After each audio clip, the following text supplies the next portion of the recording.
বহু লোকজন আসে এখানে অনুষ্ঠান করে, সিন্নি সালাত করে, মানত করে, আল্লাহ পাকে কবুল করে।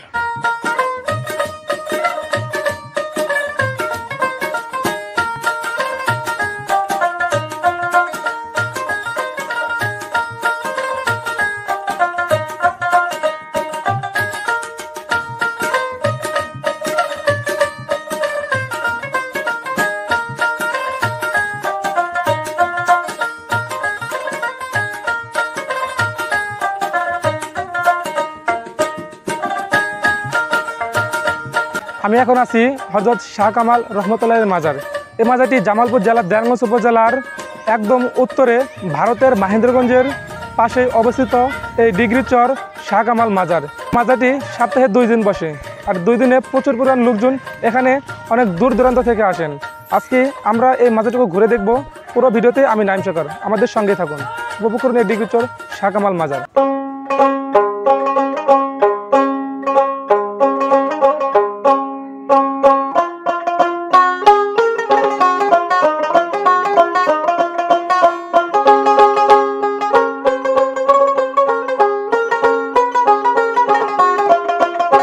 ভারতের মেঘালয় রাজ্যের মহেন্দ্রগঞ্জে অবস্থিত সবুজ উঁচু পাহাড়ে ঘেরা, ঘুরতে খুব সুন্দর লাগে।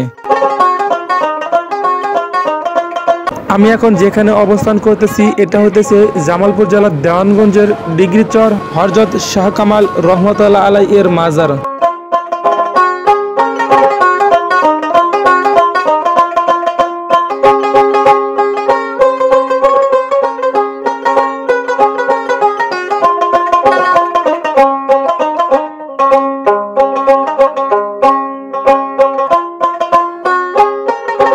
গঠিত আছে আজ থেকে প্রায় 520 বছর আগে। 1503 খ্রিস্টাব্দে সুলতান আমলে চীনের ইয়ামিন থেকে ভারতের ভেতর দিয়ে 360 জন আউলিয়া বাংলাদেশে আসেন দ্বীন ইসলাম প্রচারের জন্য, আর সেখান থেকে বাংলাদেশের বিভিন্ন জায়গায় এই আউলিয়াদের নামে মাজার স্থাপন করা হয়।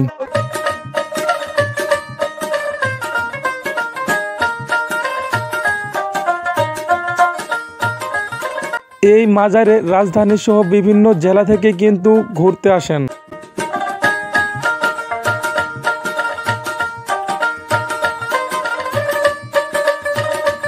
তো আমরা এখানে এসেছি ঢাকা থেকে। তো আমরা এখানে এসেছিলাম আমার বোনের বাড়িতে।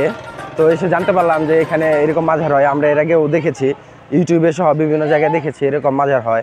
আজকে এখানে আমরা ভাবলাম যে একটু ঘুরে আসি। তো আমরা বর্ডার ঘেঁষে, আবার বর্ডারটাও দেখা যায়। এই পাশে কাঁটাতার পার হলে ওই পাশে ইন্ডিয়া বর্ডার, আর এই পাশে বাংলাদেশের বর্ডার।